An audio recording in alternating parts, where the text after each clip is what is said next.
English!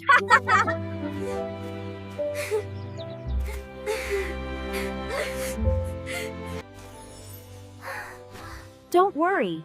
Even if you don't know English, you can learn from English Talk Together channel.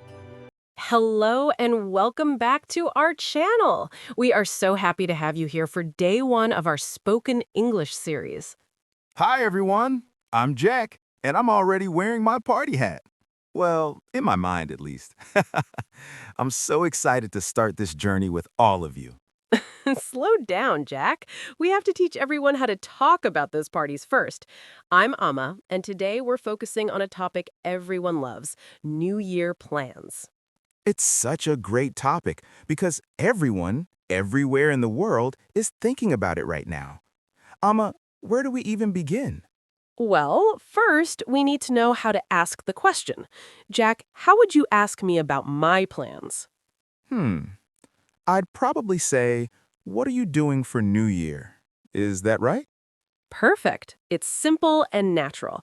You can also say, do you have any plans for New Year's Eve? New Year's Eve. That's the night of December 31st, right? Exactly. It's the eve or the evening before the new year starts. Oh, that makes sense. Like Christmas Eve. So, Amma, do you have any plans for New Year's Eve? I'm actually keeping it low-key this year. Low-key? Does that mean you're playing a quiet piano? Not quite. Low-key means quiet, relaxed, and not a big, loud event. Oh, I like that word. So if I stay home and watch a movie, that's a low-key night? Exactly. You could say, I'm having a low-key celebration at home. Nice. But what if I want to go to a huge party with fireworks and music? What do I call that? You could say you're going to a bash or a gala, but most people just say a big party. A bash. That sounds energetic. I'm going to a New Year's bash. You sound ready to dance already. But wait, there's a very common phrase we use when we talk about the transition from the old year to the new one. Is it out with the old, in with the new?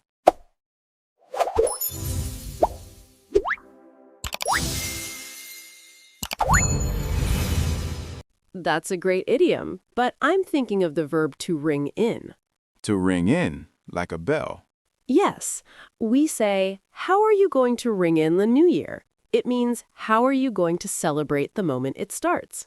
I'm going to ring in the new year with my best friends. Wow, that sounds very native. It really does. Listeners, how are you going to ring in the new year? Tell us in the comments. I hope they're ringing it in with something fun. Now, Amma, what about the day after, January 1st? That's New Year's Day. Usually people are a bit tired on that day. I bet, especially after a bash. What do people usually do then? Many people have a brunch. Brunch. That's breakfast and lunch together, right? Yes, it's a very popular New Year's Day tradition. You wake up late and eat a big meal. That sounds like my kind of tradition. I'm going to a New Year's brunch. Perfect. But New Year isn't just about parties and food, Jack. It's about resolutions. Oh, the big R word. Everyone talks about those. But what exactly is a resolution? A resolution is a firm decision to do or not to do something. It's like a promise to yourself to improve your life. So, I will eat less chocolate is a resolution. Exactly. Or, I will practice English for 10 minutes every day. That's a much better one. So, how do I ask someone about their New Year's resolutions? You can simply ask, do you have any New Year's resolutions? Do you have any New Year's resolutions, Amma? I do. My resolution is to stick to a workout routine. Stick to, like glue. In a way, to stick to something means to continue doing it, even when it's difficult. You don't give up. I want to stick to my English practice. I love that. It sounds very determined. It is. But, Jack, many people find resolutions hard to keep. They often give up by February. That's true.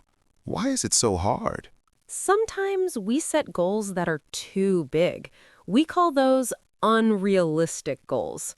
Unrealistic, meaning they aren't possible or likely? Right. If I say, I will become a professional athlete in 1 month, that is unrealistic. Yeah, that's definitely not happening for me. So we should set attainable goals instead. Exactly.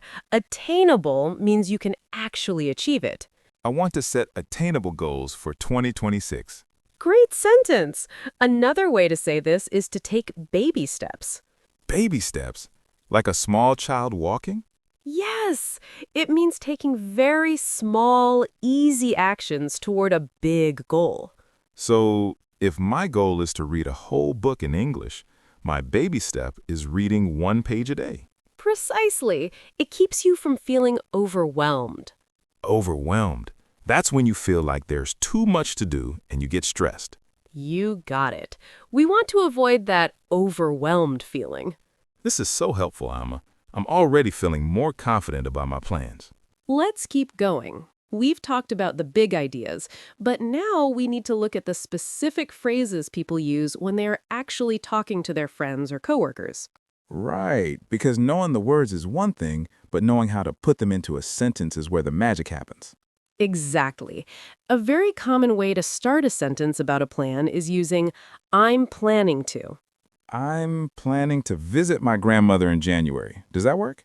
Perfect. It's clear and direct. Another one is I'm hoping to. I'm hoping to. That sounds a bit more like a wish, right? Yes, we use hoping to when we want something to happen, but it's not 100% certain yet. Oh, I see. I'm hoping to get a promotion at work this year. Fingers crossed for you, Jack. Now, what if you are very serious about a change? You can use the word commit. Commit. That sounds very serious, like a contract. It is a strong word. To commit to something means you are giving your full energy to it. I'm committing to a healthier lifestyle. Wow, that sounds like you're really going to do it. No more pizza for you? Maybe just a little bit of pizza, but the idea is that you are making a commitment. I often hear people say they want to kick a habit. What does that mean? Are they literally kicking something? No, no. To kick a habit means to stop doing something that is bad for you, usually something you've done for a long time. Like smoking or biting your nails? Exactly. My New Year's resolution is to kick my caffeine habit. Gosh, no more coffee? That's a brave resolution. It really is. On the other side, if you want to start something new and positive, you can say you want to take up something. Take up. Like I want to take up painting? Yes, to take up a hobby or a sport means to start doing it regularly. I'm going to take up yoga to become more flexible. Great example.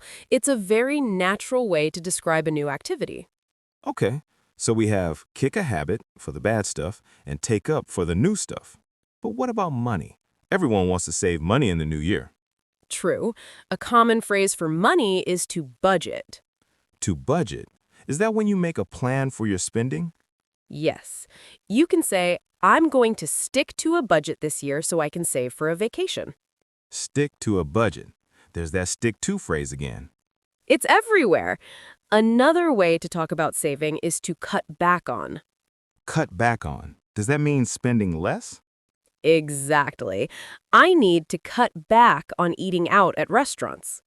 Ah, that's a hard one for me. But it's a great way to save. I'm cutting back on my monthly expenses. Sometimes I hear people talk about their bucket list. Is that related to the new year? Often, yes. A bucket list is a list of all the things you want to do or achieve during your lifetime. So the new year is a time to check things off that list. Precisely. You might say, visiting the Grand Canyon is on my bucket list, and I'm going to do it this year. Checking it off the list. That feels so satisfying. Mimicking checking a box. It really does. Now, let's talk about the feelings of the new year. Many people feel like they have a clean slate. A clean slate, like a chalkboard that has been wiped clean? That's exactly where the idiom comes from. It means a fresh start where your past mistakes don't matter. I love that. January 1st feels like a clean slate for my career. It's a very positive way to look at life. It's about optimism. Optimism. That's being hopeful about the future, right? Yes, and the opposite is pessimism. But we want to be optimists today. So we have our plans and our fresh start. But how do we talk about why we're making these changes? We use the word motivation. Motivation. That's the reason we do something. Yes, you can ask someone, "What's your motivation for learning English?" And I could answer, my motivation is to get a better job and travel the world. Perfect. Another word people use is drive. Drive? Like driving a car? Not quite. In this context, drive means a strong desire to succeed. She has a lot of drive to finish her degree. Oh, his drive to succeed is very inspiring. Exactly. It's that internal engine that keeps you moving toward your goals. This is great. I'm feeling very motivated now. But Amma, sometimes plans change. What do we say when things don't go as expected? That's a very important part of English conversation. We use the phrase, play it by ear. Play it by ear. Does that have to do with music? Originally, yes, but now it means to handle a situation without a fixed plan, just seeing what happens. I don't have a specific plan for New Year's Eve. I'm just going to play it by ear. That's a very common, relaxed way to answer. It shows you are flexible. Flexible. I like that. It means you can change easily. Exactly.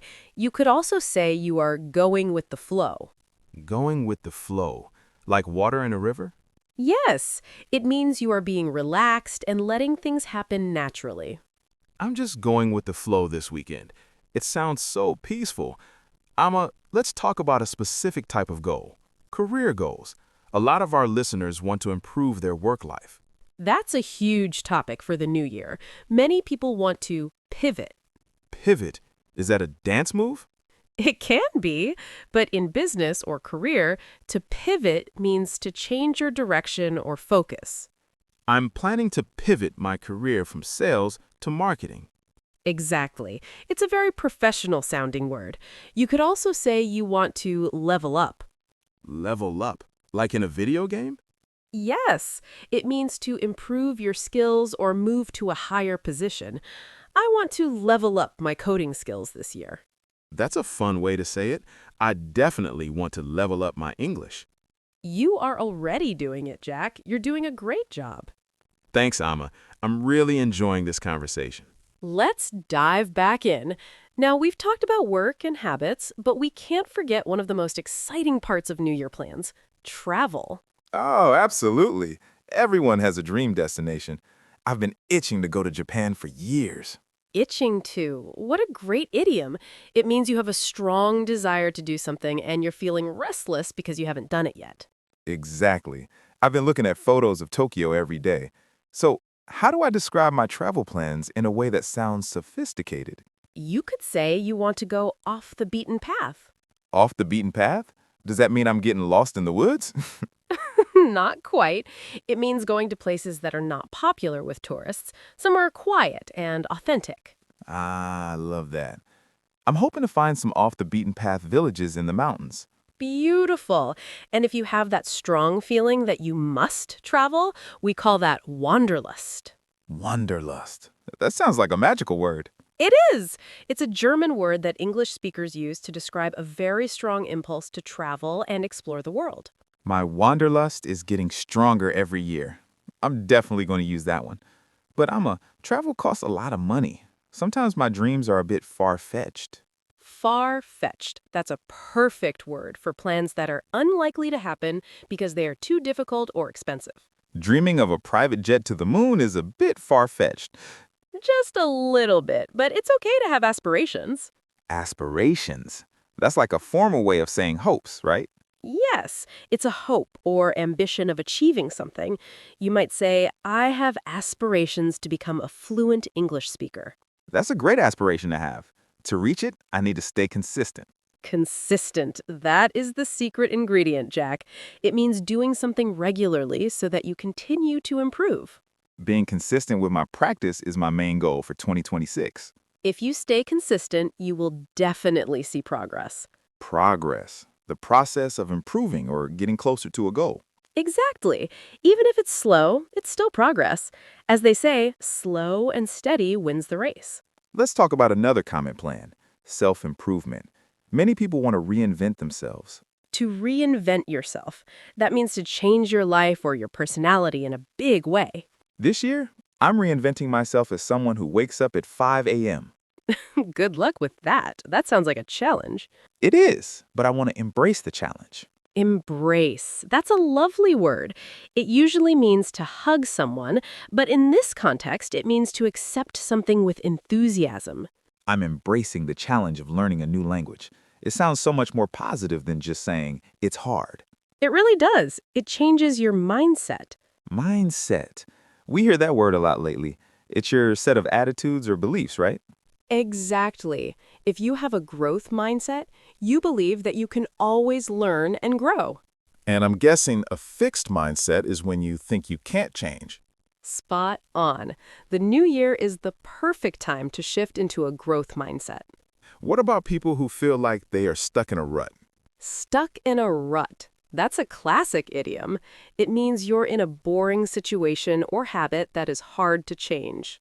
Like doing the same thing every single day and feeling bored? Exactly. You might say, I've been stuck in a rut with my workout routine, so I'm going to try something new.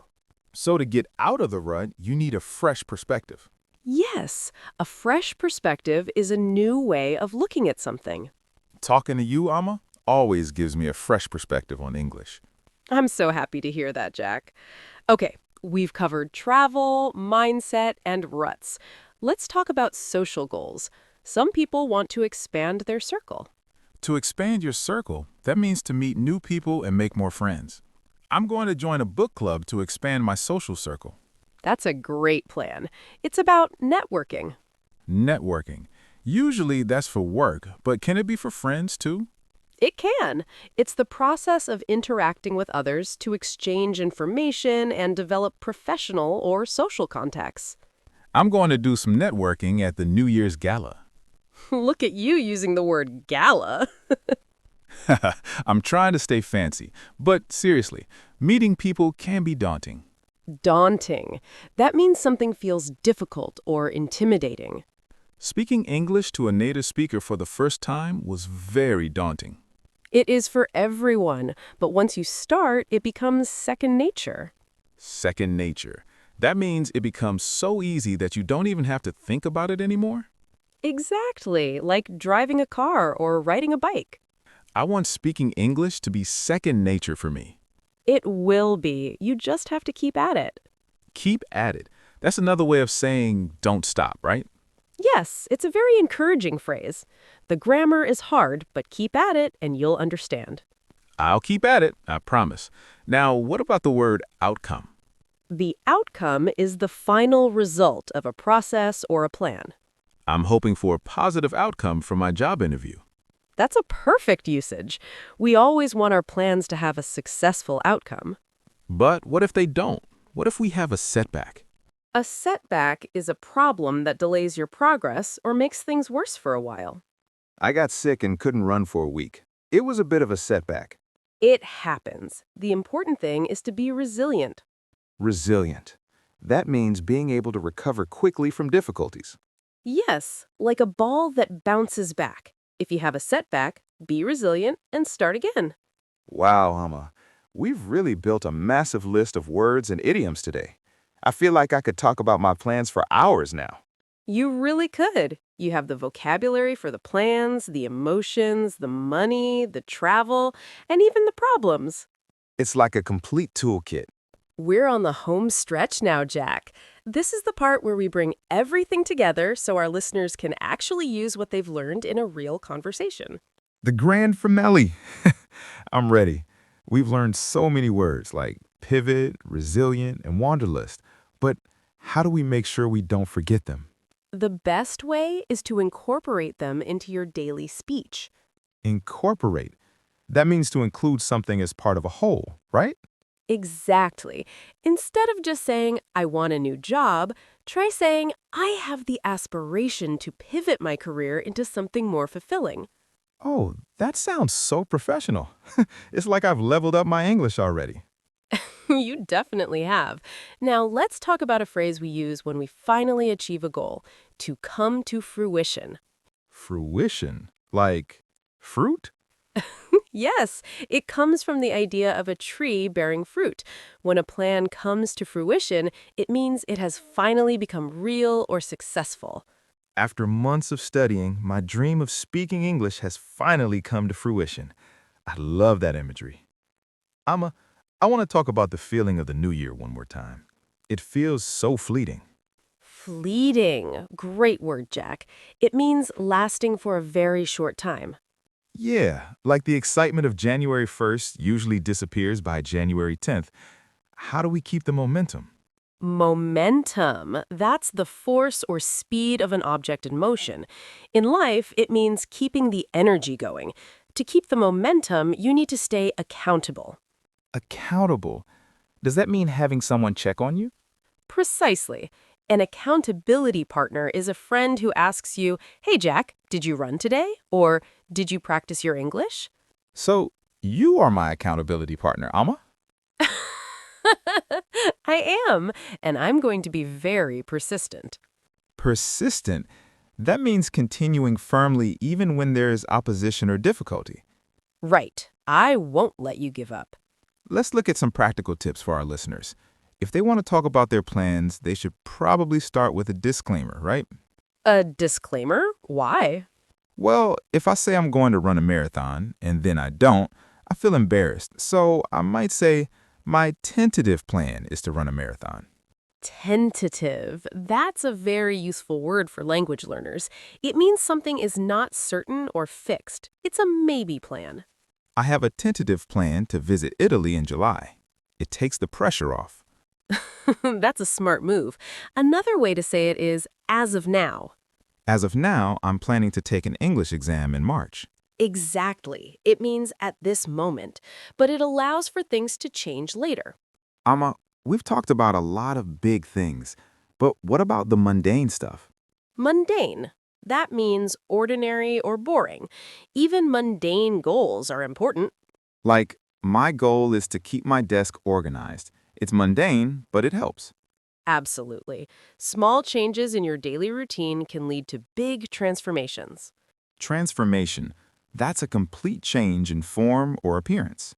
Yes, like a caterpillar turning into a butterfly. I'm ready for my butterfly transformation. Before we wrap up, can we do a quick roundup of the most important idioms we use today? A roundup. I love it. I'll give you the idiom and you give me a quick definition. Ready. Ring in the new year. To celebrate the start of the year at midnight. A clean slate. A fresh start where the past is forgotten. Stick to it. To continue doing something and not give up. Off the beaten path. Going to places that aren't popular or crowded with tourists. Play it by ear. To handle a situation as it happens instead of following a strict plan. Excellent, Jack. You've really mastered these. Mastered. To acquire complete knowledge or skill in something. And I'm getting there. Well, Jack, we've done it. We have covered the vocabulary, the idioms, the grammar, and the mindset for New Year plans. It's been an incredible journey. I feel like I have a wealth of knowledge now. A wealth of knowledge. What a beautiful way to end. It means having a lot of useful information. And to our listeners, don't feel like you have to use all 5,500 words at once. Exactly. Just pick 5 or 10 words that you really like and try to use them today. If you enjoyed this step-by-step lesson, please give us a thumbs up. It really helps us. And don't forget to subscribe so you don't miss day 3 of our series. We have so much more to share with you. I'm already looking forward to the next one. Looking forward to. A perfect phrase to end on. It means feeling excited about something in the future. Happy New Year, everyone. Or, as we say, happy planning. See you in the next video. Keep practicing, stay resilient, and believe in your aspirations. Bye-bye. Goodbye.